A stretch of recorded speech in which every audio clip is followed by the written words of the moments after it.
Turner and Hooch. There's There's so many Ginger great and Fred, movies. Dave. Hey, good morning, everyone. It's 11 o'clock, absolutely on the nose. Look at that. And we're gathered here today. Thank you so much for joining us for Elevenses with the reps at Diesel Bookstore. So happy to see you all, and thank you again for joining us. If you were with us last week, it was super fun. We had we had a delay, um, and we did sort of a speed run over to Zoom in the middle of everything because Crowdcast was sort of hiccuping. So for those of you who followed us over there, thank you. We appreciate that. That last week's, if you had to go last week and you couldn't stick around, last week's Elevenses is up on our all of our platforms. Joey will link it, and so you can check it out. It was actually fun. It was very. We ran through things pretty fast, but quite comprehensively. So anyway, thank you for coming back this week. Again, happy to see you all every week. If you're new joining us, we get together here in our Crowdcast space with our wonderful publishers representatives and our booksellers, and we talk about books, new, upcoming, old favorites, everything. We cover it all here, and we post links in the chat bar over there for you to purchase them now, later, whenever you feel like it. So there's that. We've got a great Elevenses for you coming up. Before I introduce Laverne and Shirley. I'm going to tell you what's going on in the store over the next week because it's pretty exciting. We have tonight, Howard Smith is going to be discussing and signing My Friend Johnny, The Last 20 Years of a Beautiful Life with Johnny Carson and Friends. That's going to be tonight, 6:30. That sounds like a lot of fun at Diesel in Brentwood. That's today. And then on Sunday at 4 p.m., we have Karen B. Winnick, and she will be discussing Why Wolves Matter, a conservation success story. That's going to be Sunday. That's going to be a great one, and Sunday afternoon. Um, and then we have on Tuesday, the 24th, so that's next Tuesday at 6:30 p.m., we'll have Daria Lavelle, and she'll be in the store discussing and signing Aftertaste, and joining her in conversation will be Jordan Moblo. And if you remember, our wonderful Simon and Schuster rep, Shannon Grant, was on a couple of weeks ago talking about Aftertaste, and that is going to be a good one, so don't miss that one. Joey has very kindly provided a link for all of our upcoming events down there, so you can check those out, the ones I talked about, and then even further into the future at your leisure. All right, we got a lot to talk about today, so let me introduce everybody, and we'll get going. So, joining us from Random House, we have Wade Lucas today. Hi. We have from Chronicle Books, Dave Ehrlich. Thank you, Dave, for being here. Um, I will be your bookseller today, as I am every day, but especially today. I've got some really great books I want to talk about. And we also have Joey on screen up in the store over there with something special he wants to talk about as well. So we've got a lot to get to. Why don't we just get rolling with you, Wade Lucas? Start us off. Ooh, okay. The first book I'm going to talk about is The Road to Tender Hearts, uh, which just came out at the very end of April. I've had so many booksellers read this. We try to get people to read books early before they go on sale. And I did have some nice reads from booksellers on this, but for some reason, it's really resonating with people now that it's out. I think once you see the cover, it's just so charming. And what this is, if you like the movie Little Miss Sunshine, that's this book. It's this dysfunctional, warm, wonderful road trip book. And I'm not going to spoil anything, but my favorite character is Pancake the cat. Surprise, surprise. In all our internal communication, everyone was talking about Pancake quite a bit. Anyway, it's gonna make you laugh. It's gonna make you cry. It's absolutely wonderful. And this is on sale, did you say? And that's it. I'm sorry, It's next already week? on sale. Yeah. It Okay, came out great. it came out the end of April. Oh, I'm sorry. Um, all right. Oh, there it It's is, okay. right there. I'm sorry. My I'm right on top of it this morning, obviously. April it's 29th. okay. What a great book for summer, though. I love that. I love the cover so much. It's Hmm. such a great cover. It really says so much It's so about the good. story. Yeah. Yeah. And I think who couldn't use a sweet summer um road trip story right now, right? So, um, Yeah. yeah. Thank you, Wade. Hey, Dave. Sure. Okay, thank you so much, and thanks for having me today on Elevenses. I'm going to start off, per usual, with a cookbook. This was one of our spring releases from Quadrille. This is one of our distributed cookbook publishers, along with Hardy Grant, their sister company. And this is the Luscious and Beautiful Buns by baker and master bun maker Louise Hurst. These are sweet and simple bakes. A very nice little compact hardcover. Amazingly, only $23.99. I don't usually lead off my pitches here with the price because I don't. I usually save that for the end. But I'm so impressed with how beautiful this book is, and it's only like 24 bucks. So a really nice little entry level book on baking soft, pillowy, softly scented, delicious aromatic buns. There are so many ways that you can spin the humble bun out. You simply got to master flour, sugar, yeast, butter, and eggs. And those are the core ingredients of any bun. But then you'll see through the book that all kinds of cultures and all kinds of cuisines have their own spins and takes on buns. We all know hot cross buns, of course, a classic variety. These are an Earl Grey hot cross bun. They are steeped in Earl Grey tea, which adds a beautiful fragrance and flavor, spruced up with a nice orange glaze. You can do elderflower and strawberry buns. Look at that business. I'm going to make everybody super hungry before lunch here. And then you're all going to go eat pastries for lunch if I have anything to say about it. Praline, and double espresso buns. I love this idea. That sounds really fantastic. And on and on and on. Oh, I want to show you these two: white chocolate and passion fruit.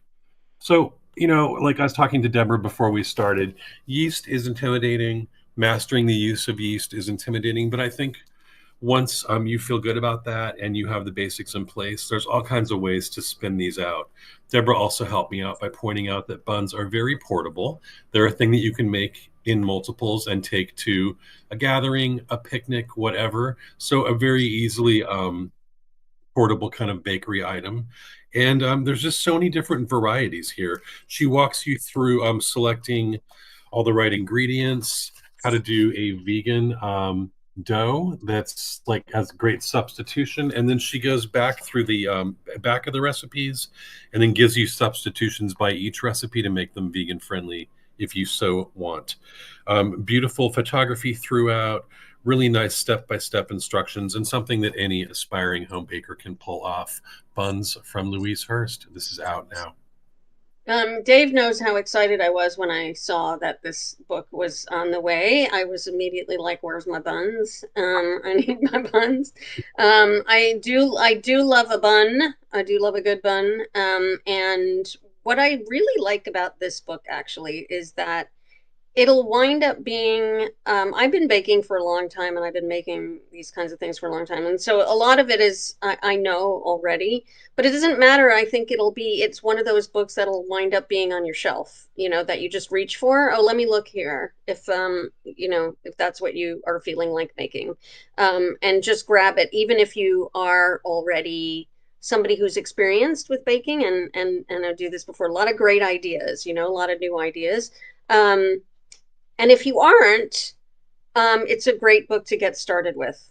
Don't be intimidated by yeast. Yeast is actually more forgiving than some other fussy kind of baking methods, and you don't wind up with like frosting on everything. So I'm a big bun proponent. It makes a big splash.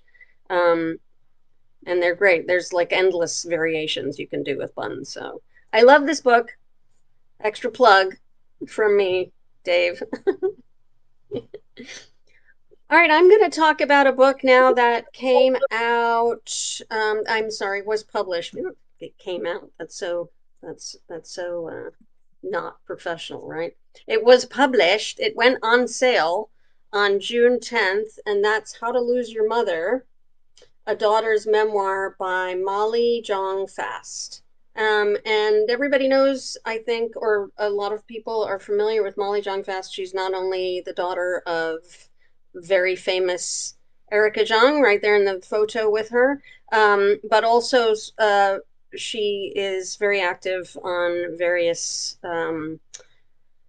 social media platforms. She's a political writer, and she's got quite a strong voice out there. I've been reading her for a long time, and then I saw this memoir coming, and I thought, well, this is going to be great. And I was a little surprised by it. It is great, but not for actually all the reasons that I thought it was going to be. Here she talks about her relationship, which was a complicated relationship with her mother. But mostly it sort of focuses on the last few years, during which time Molly's husband was diagnosed with cancer. And at the same time, both her mother and her stepfather, who she was close to, were both diagnosed with dementia. And then her stepfather really declined, and her mother's rapid decline after that. So it's sort of this really all things at once happened to her. She really caught in the middle, trying to become a carer for everybody at the same time, which is something that I think a lot of a lot of people find them a position that a lot of people find themselves in now. The sandwich generation, caring for both parents and kids, or spouses, and how difficult that is. And she just talks about how she navigates it. There's a lot of humor. It's incredibly honest, which is kind of overused sometimes as a word when describing memoirs, but it is sort of it's really unfiltered. It's right out there. She's very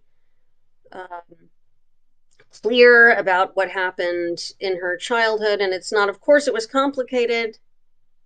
Everybody has a complicated childhood ultimately, but she's clear-eyed about it. She sort of kind of understood what was going on. Some of it's outrageous, and she really is very and very clear about how difficult it is to care for a parent in this situation, and at the same time, try to be a supportive spouse. So I thought it was fantastic. I loved it. It's getting, of course, a lot of great attention right now, and that's it. Highly recommend. Joey, do you want to do your book now, or do you want to wait? I can do it. Yeah, let's do it now. That's fine. All right. Um, I have a book today that is one of those great combos that we like to see here. And because in honor of Dave, and also because Deborah likes children's books, I have Priya's Kitchen Adventures by Priya Krishna. It's a cookbook for young people. Specifically, it's meant for kids. However, I feel like this is a great cookbook just to have in your lineup, just in general. It's a world cookbook, so like all over the world, like recipes from everywhere. But the thing that really made me like fall in love with this cookbook is that it does things that other cookbooks don't. So it's got like a little page for like how to prep things, like how to cut pepper, how to prep your vegetables, how to cut things like that. Like you use scissors for chilies, things like that, which I just never see in Mm-hmm. cookbooks at all ever. And it's just like one of those things where it's like no one teaches you any of this stuff, and you're just kind of like expected to know it.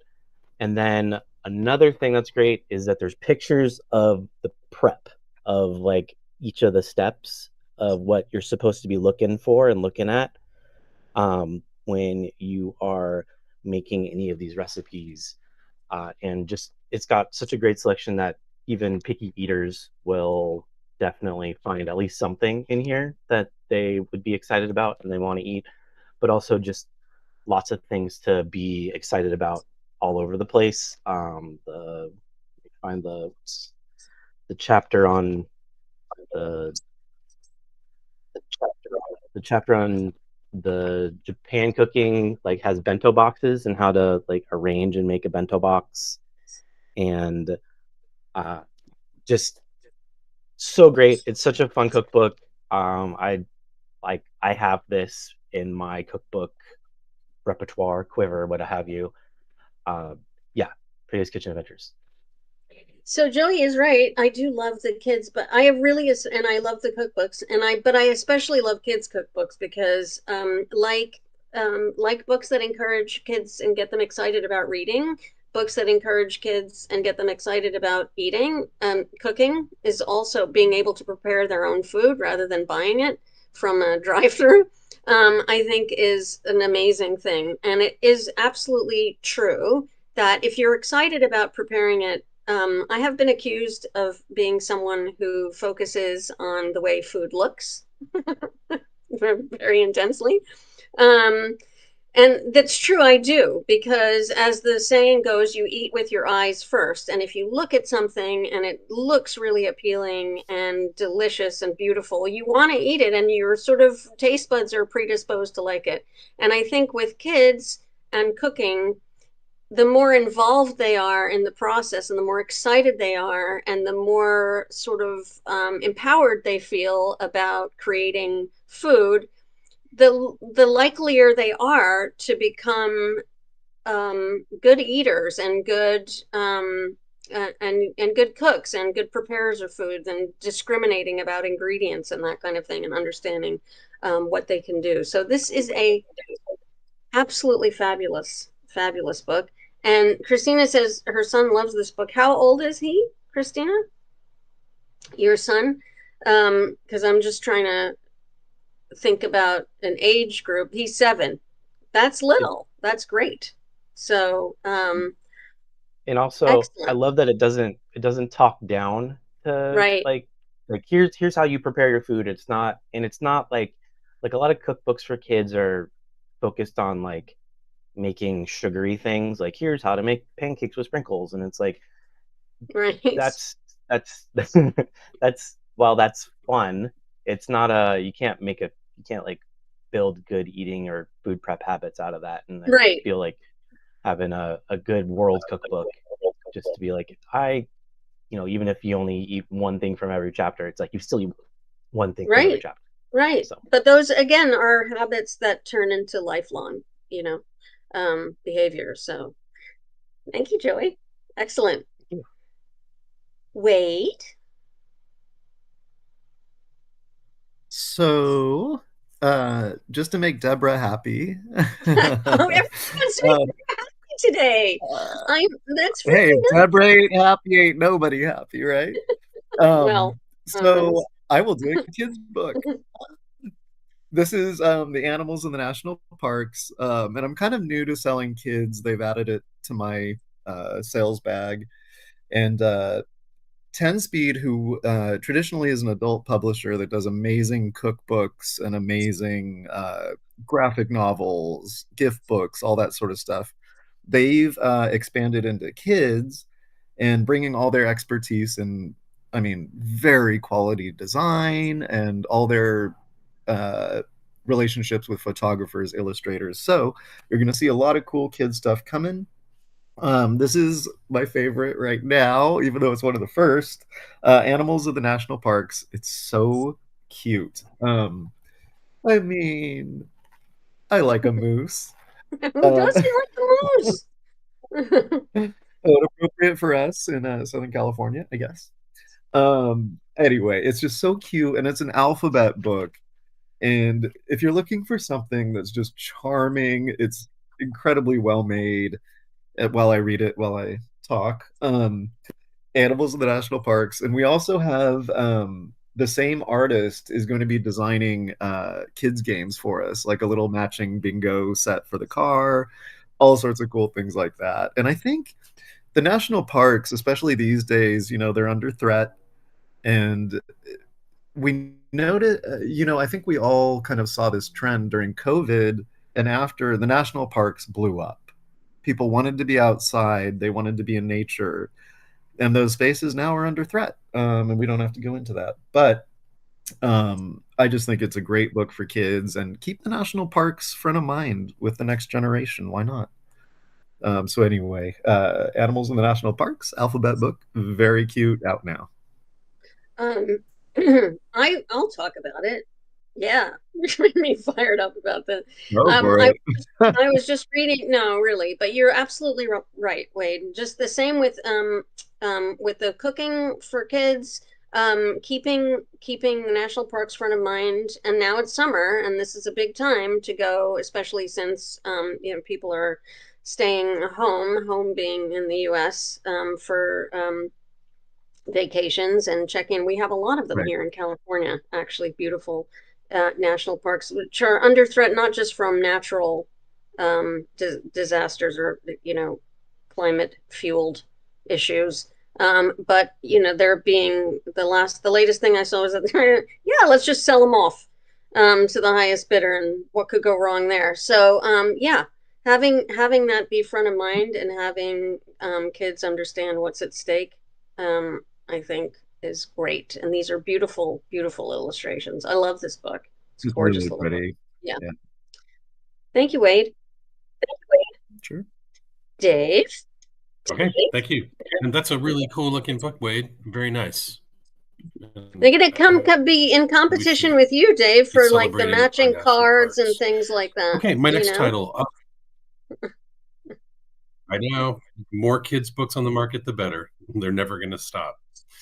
All right, so full disclosure, even though I'm known for, or I mean, I don't know, Chronicle's known, not me, for cookbooks and our kids' books and all this stuff, we do my favorite kind of book, and the book that I am the most fixated on in my life are film books. I own more film books than any other kind of book. I never stop acquiring them or reading them. And Chronicle is getting slowly back, season by season, into doing more books about film and about cinema, which is really exciting to me. And this spring, we put out this absolutely beautiful book from author Erica Knudsen. This is a Nouvelle Femme, and this is a celebration of the modern women of the French New Wave cinema and their enduring contributions to cinema. Yeah, these women were admired by cinephiles worldwide. French New Wave film, I guess I think you can say it kicks off in like 1960 with Breathless. I think there's a few films before Breathless, late 50s, that qualify as French New Wave. But it's a time in French history where they're still feeling the effects of World War II, still coming out of the damage and the oppression and the repercussions of World War II. So young people in France in this period were wanting to have fun, and they were wanting to find new ways to express themselves. Especially women were wanting to find new ways to form their identities, to stand apart from traditions.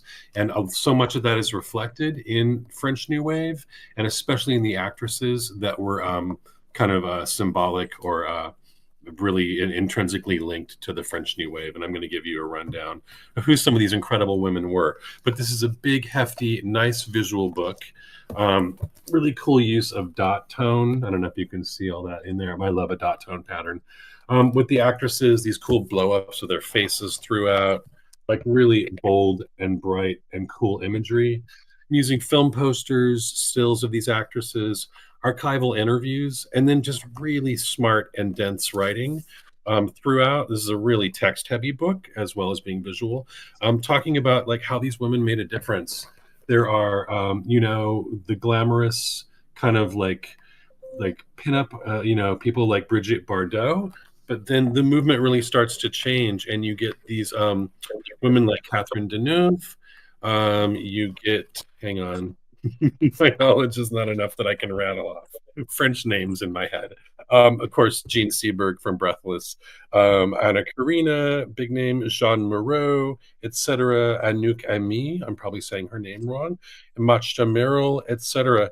And then you've also got directors like more than anybody, Agnes Varda, who is so timely and so contemporary to young cinephiles. Criterion has done a beautiful Agnes Varda box set, and so many young people getting into cinema just immediately gravitate towards Agnes Varda. And so she's remarkable in that she was a woman director in this period, and she's also featured extensively throughout the book. But like I said, it's a time when society was changing, and it's really reflected in the films and how liberated these films were. They had a lot of challenges through censorship, a lot of kind of pushback as these sort of traditional roles were upended by these incredible women.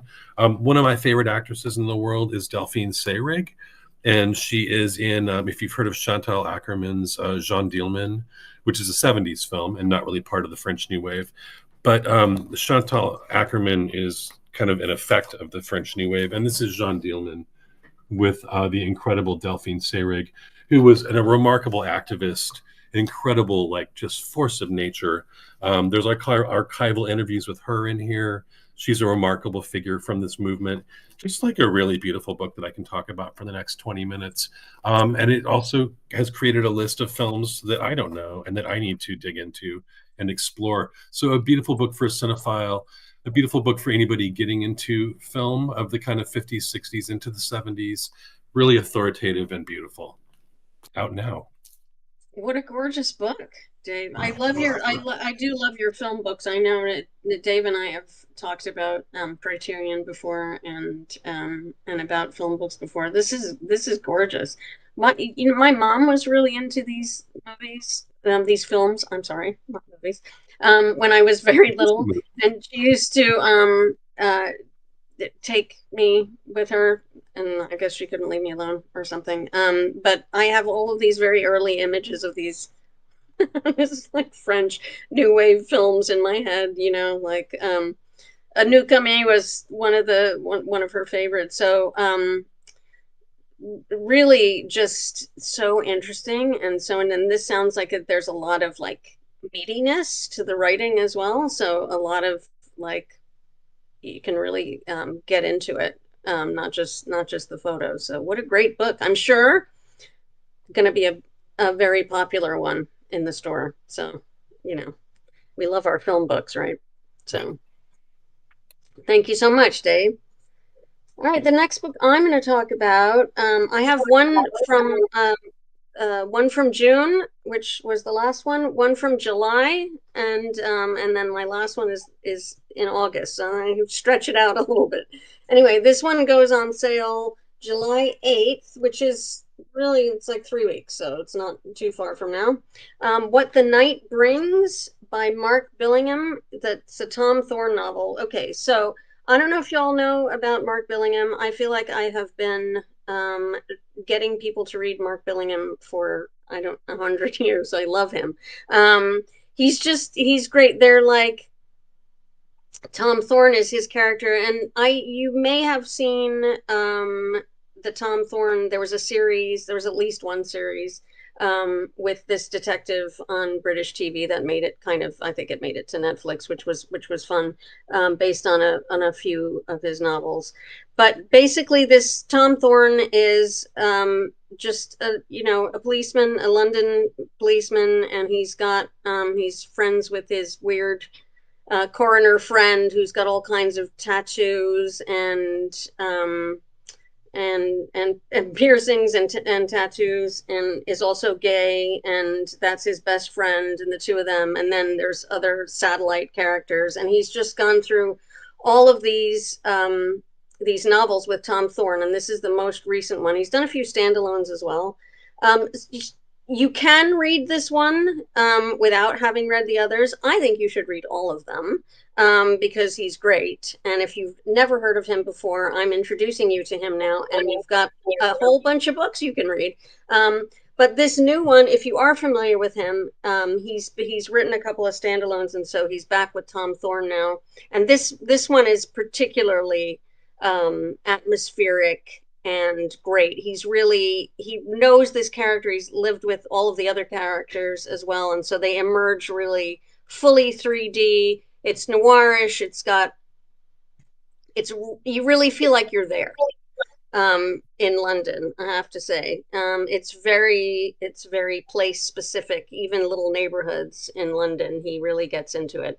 And his characters are great. Not just Tom Thorne, but others as well. And of course, there is the mystery, and the mystery in this particular novel is cops are being targeted and killed. So who's doing it? What's happening in the department? There's a lot of shakeups. There's a lot of mystery and suspense and great characterization. I don't know if you guys, do you know it? Are you a fan of like Brit cop novels? Yeah. If you police procedurals, this guy is fantastic, Mark Billingham. So I highly recommend this book. Deborah, what's that great series? What's that great series on Apple? It's a British espionage kind of mystery show. There's the so Great many Wild of them. That's in it. Slow Horses. Slow Horses. Slow Horses. Yeah. Right? So Mick Herron. Yeah, Slow Horses. Slow Horses is a little. Yeah, actually. Well, that's more espionage. Is okay. Yeah, it's well.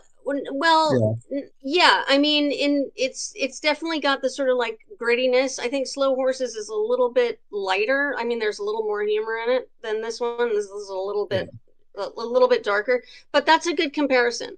And if you like Slow Horses, and if you've read the Mick Herron, you definitely will like Mark Billingham. He's just so it feels so atmospheric, and it feels real, and he's been writing these characters for so long that they're lived in, they just really come alive. So Dave says detail and slow reveal, yes, of a good procedural. Exactly. I don't read a lot of series books because I don't know why. Because I find sometimes series are uneven when authors feel the need to pump one out every year, or they're being told to, or whatever. But Mark Billingham has always been someone that I've been rooting for, and then I read as soon as they come out. I read them, or before they come out, actually. Before I move back over to Wade, I just want to, Jenny, I meant to say this at the top of the crowdcast here, but happy birthday, Jenny. Happy birthday. Hope it was a good one for you. Okay, Wade. All right, my next book is An Exercise in Uncertainty. This also just came out on June 10th. And this is something a little different, and I wanted to have a little moment. This was, we're reading, before I sell to bookstores or help promote the books or whatever, I'm reading these very far in advance, and sometimes I'm reading them blind because I'll get excerpts or I'll get a digital manuscript. And that's what I did with this, and I devoured it. It was one of my favorite things for the whole season. It's an end-of-life meditation. But oh my gosh, it's kind of hard to talk about because it does hit pretty close. But the way, and it's a male voice, and it's so warm and just lovely, and it is his story, end of life story. It's a true story. And he works in fly fishing, and it's just beautiful. If you enjoy nature writing, or if you know someone who needs a little bit of comfort, this is incredible. And I want to say this in the right way. I think it's very important this is a male voice too, because there's not a lot in that kind of category of book, the end of life memoir type of thing, although this is much shorter than usual. There aren't a lot of male voices in that space. And I think that's one of the things that really resonated with me too. And the fly fishing, I mean, it's just gorgeous and cathartic and wonderful. That's exercise So and uncertainty. let me ask you a couple of questions. I'm intrigued. I haven't read this one, Wade, and I actually have a book coming up that's like a little bit similar. It sounds like. So this is he's at the end of his life and just sort of observations at this point. Does he? So he's ill, right? Or Yeah. And I don't want to go too far into that part because I don't think that's the important part, but it is but I have to say it is cathartic. Like I said, it's warm and uplifting. I mean, it's dealing with a very heavy subject, but right, in such right. an incredible, compassionate way. And it's his own story. I mean, it's Mm-hmm. beautiful. And okay, great. I think it sounds like it's not heavy at all. It sounds like it's really kind of sort of transcendent. No, I mean the subject matter you can't get around how serious the subject matter is, but the Mhm. voice is just warm and gentle and lovely. Excellent. Thank you, Wade. Thank you. All right, Dave. Okay, my third book today. I'm going to do a little bit of nonfiction from Chronicle Prism, our nonfiction imprint at Chronicle. And this book is a fantastic grad gift. I hope I'm not too late for that, but this is a gift you can give anybody in their 20s at any time. How to be a grown-up. These are the 14 essential skills that you didn't know you needed until just now, from author Rafi Grinberg. He is an entrepreneur and a former management consultant. He graduated with honors from Princeton University, and he is the creator of an undergraduate course called Adulting 101 at Boston College. Many of us, even people like myself that have been an adult for many, many years, could use a course in Adulting 101. And that course is in this book. These are 14 essential skills, things that you don't learn in school. In school, they ask you to write papers on things. It says here, you write an essay on the agrarian politics of ancient Mesopotamia, but do you know the difference between a W-2 and a W-4? I don't even know if I still know the difference between those two things exactly. So basically, he walks you through the introduction, asks you to focus on finding your purpose, what your purposes are, and what you want to do, and what your talents are. But then he goes into 4 sort of sections. I'm going to give you a quick little sketch here. Number 1, the mental skills that you need to be a grown-up, how to face rejection, how to think critically, and then how to reframe automatic thoughts. So there's a little bit of self-help in here, ways to break the ways you put yourself down when you don't know what you're doing, the ways that when you're coming out of college in your 20s, and you're finding your way and you're telling yourself, I can't do that, or I don't know enough about that, how to overcome that hurdle and how to think more clearly about your future and what your potential is. Things like financial skills, how to build credit, how to invest your money wisely, how to get insurance, how it works, and how to pay your taxes, and then how to stick to a budget and do things in a way that builds a financial future. Relationship skills, certainly important. We don't talk about these things in school. How to have good conversations, how to interface and relate to people, finding friends and also finding love, and then how to evolve your relationship with your parents. A lot of people, I don't think in their early 20s, understand how their connection to their parents is going to change over the next decade or two, and the way that your role changes as the child to the parent. Many of us have gone through that. And then lastly, career skills, how to ace and find your first job, and how to launch your career and keep that momentum going. Just a very clearly written book. There's a lot of humor. His writing is very conversational and warm. There's nothing preachy here. It's not saying you don't know how to do this. It's saying I'm going to tell you how to do this. And these are all really beneficial things to making the transition into the adult world. So again, great grad gift and good gift for anybody you know in their 20s. This came out at the end of March. How to be a grown-up. I think not their 20s, I think into their 30s, and I can think of a lot of people around 40 who could use this book. What a fabulous idea. I have even some of us who have been adults since we were kids, like me, don't there's things that come up and I'm like, why why isn't there anybody who can tell me how to do this? Why don't I know how to do this? Like, that stuff that you just absolutely are going to have to deal with. And the thing is, if you don't, and you don't know, I mean, you could try to crash educate yourself on some basic things, or just go with the flow and listen to people who might not have your best interests at heart. And then you really are in trouble after that, right? Because there's just people, they're waiting, and organizations waiting for you to not know what you're doing so that they can, take advantage of you. So I know it's like a little book and it's definitely for the counter and everything, and it's going to be, but this is such a great and useful book. I think this is wonderful. I want a copy. I want a few copies. I want to give it out. I want to give it out. I have ARCs. I'll send you a little stack. I think I have ARCs left over from this season. Nice gift. Excellent. Yeah, absolutely. A really, really good, really, really great gift. Yeah. Thank you, Dave.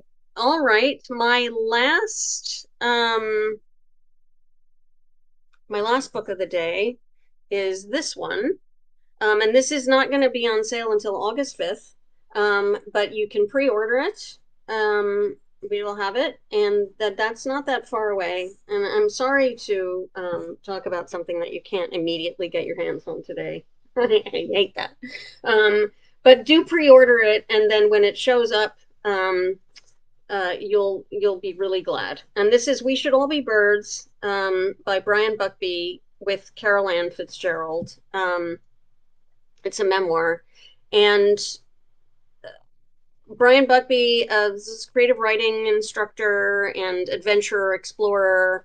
It's his memoir of what happened to him. He traveled a lot and explored a lot. He was in Southeast Asia, and he developed this mystery, like worst possible thing that could happen to you, right? This mystery illness that nobody could diagnose.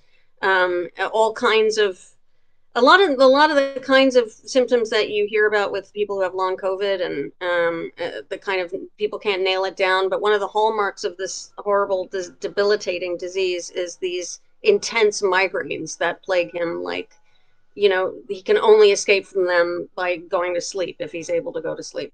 So he's trying to deal with this. He's the woman he loves is broken up with him. They were engaged, and then there was a breakup, which he doesn't detail why, but it ends, and he's heartbroken. And this is the state he finds himself in when he comes upon this injured pigeon. And the pigeon, he names the pigeon Two Step because of the way the pigeon shuffles around.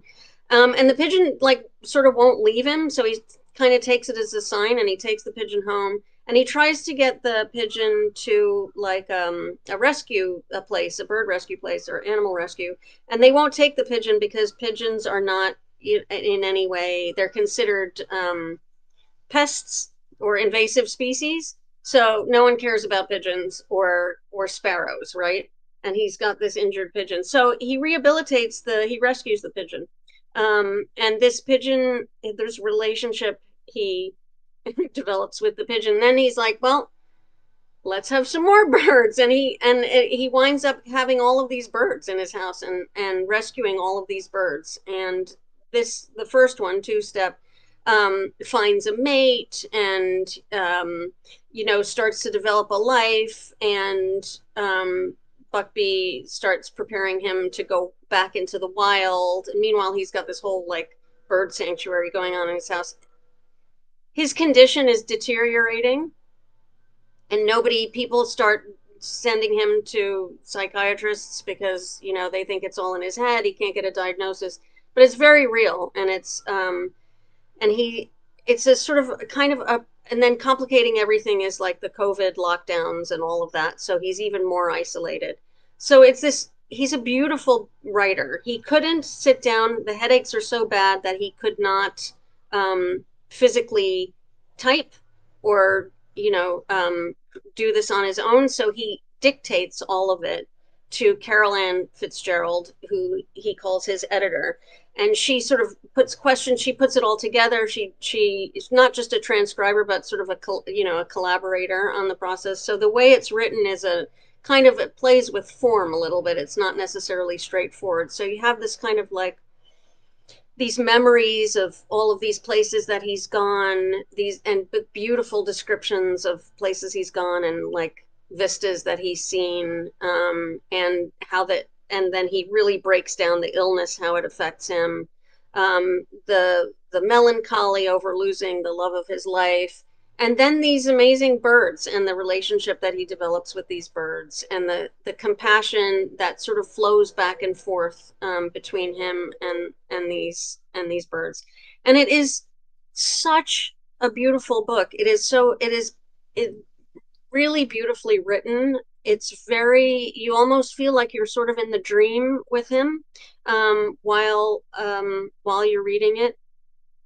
And there's hope there, even though it's pretty grim, his situation, but there's hope in it, and he manages to keep going, and the birds kind of keep him going, and he keeps the birds going. So that's going to be August 5th, you guys. Please don't miss this book. This is going to be a wonderful book. I don't know what has happened to Wade. So Wade's computer rebooted and Oh dear. is not turned back on because his computer's cursed. But okay. But I do want to say that like the intersection here of pigeons specifically and chronic illness is very interesting to me, because pigeons are domesticated animals that we have basically given up on, and just like we call them pests, and like that the rescue wouldn't take a pigeon because it's invasive, and it's like it's a domestic animal, it's a domesticated animal. It's not, it's gone feral, but it needs human care. It's always like, we made them that way.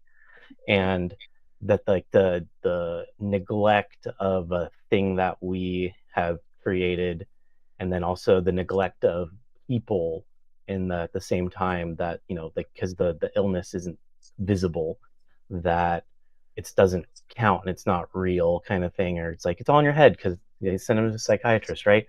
And to like figure out why he feels bad about feeling bad, it's all like chronic illness, and is such a huge thing. And I know in 10 years we're going to look back at this time and be like, what the hell were we thinking? Like, that's insane, because that's when all of like the long COVID things are going to come, like we're going to reap what we sow. And they are happening now, and then there's some books starting to come out now. To clarify, this isn't necessarily about long COVID, and he doesn't mention. But what he's encountering is, I mean, it was so frustrating to read, because you can just see when they do tests and they find, oh well, no, this comes up empty, and it's like, oh, maybe it's this weird like protozoa you have, and it's like, oh no, that test was wrong, so now go see a psychiatrist, kind of a thing, and he gets ketamine therapy as well, ketamine infusions, and he talks about that. It's so interesting. But I noticed that too, Joe. It's a really great point with the pigeon, and like Amanda says over here, beautiful and gentle birds. I love the way he talks about. They're so intelligent too, and the way he talks about the pigeon, and how this two-step, it's like, comes up to him and it's like, time for my bath, and puts up his wing, and expects him to splash water on this pigeon in a certain way, and he has this really, I raise butterflies, and people make fun of me because I talk to my caterpillars, and I talk to the butterflies, but I'm telling you, they know there's a lot there. And this book really gets into it. It's such a beautiful book. I'm really excited about it to come out. So, well, Dave, it looks like you are going to have the last book of the day here. Last man standing. Okay. Yeah. I did pull. Okay, full thing. I'm done with my spring season, so I have jettisoned many of my spring books or given them to stores, Jettison. donated them to the library. I always say jettisoned. So sometimes in this midsummer, early summer period, it's a little hard for me to talk about spring books unless I have kept them for myself or I have them hanging around. But I went into my closet last night when I was like, oh, okay, I got to figure out a fourth book from spring, hopefully current. And I found something remarkable. And it's actually extraordinary. The word extraordinary is in the title. This is from Lawrence King Publishing, who we distribute. This is, I love this, Extraordinary Things sticker book from artist Maria Rivans. She is the creator of something we did that was an extraordinary, it was called like 1,000 Extraordinary Things to Collage. And she comes from a collage background. And as you know, well, maybe you don't, but collaging is something, I think it's a remarkable kind of art form because one, anybody can do it, period. You don't need schooling. You don't need training. You don't even need special materials to make collage. You just have to find scraps and things from your life. It can be receipts. It can be stuff you find on the ground. It can be scraps from magazines. But in this day and age of paper ephemera sort of disappearing, things becoming more and more digital, it's really hard to find raw materials to collage with. It's really difficult to walk into a thrift store anymore and find really cool old magazines. So I think her collage books had these things you could cut out and these remarkable vintage shapes and ephemera and stuff. And she's taken that concept because it is hard to find these materials and then turn them into these thematic pages of stickers of like just literally everything you can imagine. Plants, vehicles, food, people, mushrooms, a lot of mushrooms. We love our mushrooms. Wacky animals. And everything has kind of a cool vintage kind of illustration quality. Look at these awesome sea creatures and octopi and squid. You're never going to find, like, where are you going to find a ton of different jewels to use in collage or scrapbooking? These peel right out of the book. I'll show you. They're not vinyl stickers, just so you know, so you can't like Right. stick them on your car. You know, they're not going to like last forever on your water bottle. I know you want to adorn your water bottle with squids and palm trees. I do. And parrots. Look at that business. But anyways, she has a remarkable eye for these vintage ephemeral images, and it's just like it's fun to look through just from a visual sense. But these are also so useful. You can adorn greeting cards, wrapping paper, eviction notices, all kinds of things. Whatever you want to make more lighthearted, pay your gas bill and put a giant scorpion on it. So, I mean, there's all kinds of stuff you can do. Over 500 stupendous stickers. Fun little book. This is $24.99 hardcover, and you have this in stock right now, I believe. And absolutely well worth every penny. I'm not even going to show you. I mean, I could point my laptop and show you the ridiculous number of sticker books that I have. No shame, So Debbie. I know if I didn't work in a bookstore.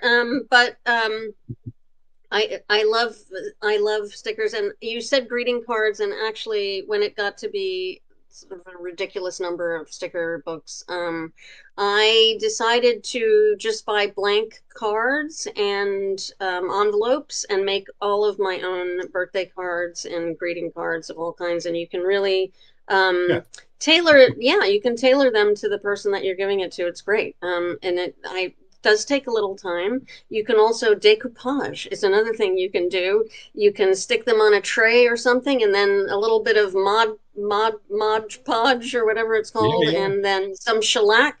And I know we're getting very crafty here in this discussion, but none of this stuff takes a lot of time. And if you're just looking for ways to not go insane on a daily basis and you have a little time, I think that's an excellent use of your time. Do. Fun. Yeah, I love this book. I'm a big fan, and the collage book is great too. We sold a ton of that book. That's a great book to end with, I think, Dave. Thank you so much. And thank you to everybody for joining us today on this really fun and lively edition of Elevenses. We really appreciate you and all of your great books. Thank you to Wade Lucas from Random House, who has really a terrible laptop, and we hope that it will be fixed soon. Thank you, Wade. Appreciate it. Sorry we couldn't get to your last book. Thank you, Dave Ehrlich from Chronicle Books. Thank you so much, Joey, as always, for everything that you do. And thanks everybody for joining us today. Happy birthday again to you, Happy Jenny. birthday, Jenny. We are going to be back. Geminis unite. I'm one too. I just had a birthday as well. So we Geminis are the best. We'll be back again next week with more books, more reps, a lot of fun. And we're just going to keep going. We're going to keep going here. So please come back and join us then. And we will see you next week. Thanks, everybody.